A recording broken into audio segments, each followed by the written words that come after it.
औज़ु बिल्लाहि मिनश शैतानिर रजीम, बिस्मिल्लाहिर रहमानिर रहीम। यूट्यूब के मोअज़्ज़िज़ दोस्तों, अस्सलामु अलैकुम। मैं हूं आरजे मोहसिन और आप देख रहे हैं उर्दू इन्फो टीवी। चीन में कोरोना के बाद अब हंटा वायरस ने सर उठाया है, जिसके नतीजे में सरकारी मीडिया के मुताबिक मंगल को एक शख्स हलाक हो गया। यह हलाकत एक ऐसे वक्त में सामने आई है जब दुनिया पहले ही कोरोना वायरस का मुकाबला कर रही है और 1 अरब से ज्यादा इंसानों को लॉकडाउन का सामना है। इस सूरत हाल में हंटा वायरस से होने वाली हिलाकत ने पहले से सहमी हुई दुनिया में मजीद खौफो हिरास पैदा कर दिया है। ताहम यहाँ से वाजे करना जरूरी है कि हंटा कोई नया वायरस नहीं है और ये कई दिहाइयों से इंसानों को मुतासिर कर रहा है। अब आते हैं इस बात की तरफ कि आखिर हंटा वायरस है क्या। तभी जुबान में इसे हंटा वायरस HPS कहा जाता है। अमेरिका के मोतबर तबी इदारे CDC के मुताबिक हंटा वायरस पल्मोनरी सिंड्रोम इंसानों में पाए जाने वाली सांस की एक बीमारी है। इसका वायरस चूहों की नस्ल से ताल्लुक रखने वाले जानवरों से इंसानों में मुंतकिल होता है। सांस लेने से भी इंसानों को HPS लाहक हो सकता है। ऐसा तब हो सकता है जब चूहे के पेशाब और दीद के कतरे जिसमें हंटा वायरस मौजूद हो, हवा में शामिल होकर इंसानों के सांस के जरिए मुंतकिल हो जाए। इंसान उस वक्त भी इस इन्फेक्शन का शिकार हो सकते हैं जब वो चूहों के पेशाब, लीद या इनके बालों में मौजूद मवाद को छूते हैं। बाद में ये आंख, नाक या मुंह को छूने से भी मुंतकिल हो जाता है। मुतासिरा चूहे के काटने से भी ये वायरस इंसानों में मुंतकिल हो सकता है।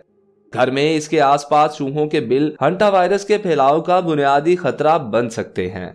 हत्ता के सेहतमंद अफराद में भी वायरस के इन्फेक्शन का खतरा मौजूद होता है। हंटा वायरस की अलामात क्या हैं?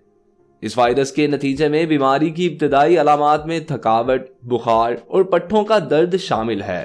खास तौर पर रानों, कूलों, कमर और कभी कभी कंधों में शदीद दर्द का एहसास होता है। इसके अलावा सर दर्द, चक्कर आना, सर्दी लगना, मतली, उल्टी, इसहाल और पेट में दर्द भी हो सकता है। तमाम HPS मरीजों से निस्फ में ये अलामात जाहिर होती हैं। बीमारी के इब्तदाई मरहले के 4 से 10 दिन बाद HPS की तवील मुद्दती अलामात जाहिर होती हैं। इनमें खांसी और सांस लेने में दुश्वारी शामिल है। अब आपको बताते हैं कि हंटा वायरस की अलामात कितने अरसे बाद जाहिर होती हैं। HPS के बहुत कम केसेस की वजह से इसके टाइम की दुरुस्त मालूमात दस्तयाब नहीं है। ताहम महदूद मालूमात के मुताबिक मुतासिरा चूहों के फुजलात वगैरह से इंसानों में मुंतकली के 1 से 8 हफ्तों के दरमियान इसकी अलामात जाहिर हो सकती हैं। क्या ये बीमारी मुहलिक है?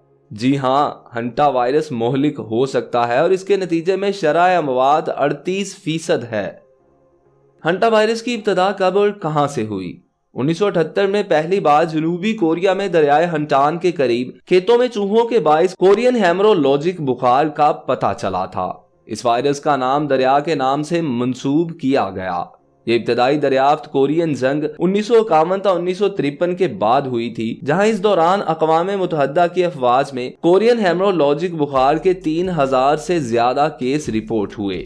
1981 में हंटा वायरस के नाम से एक नई जीन्स मुतारिफ कराई गई, जिसमें वो वायरस शामिल थे जो गुर्दों के सिंड्रोम HFRS के बाइस हेमरोलॉजिक बुखार का सबब बनते हैं। अल्लाह ताला हमें कोरोना या हंटा वायरस जैसे अजाबों से महफूज रखे। जाते जाते सब दोस्तों को सलाम, वतन अजीज को दुआ, पाकिस्तान जिंदाबाद।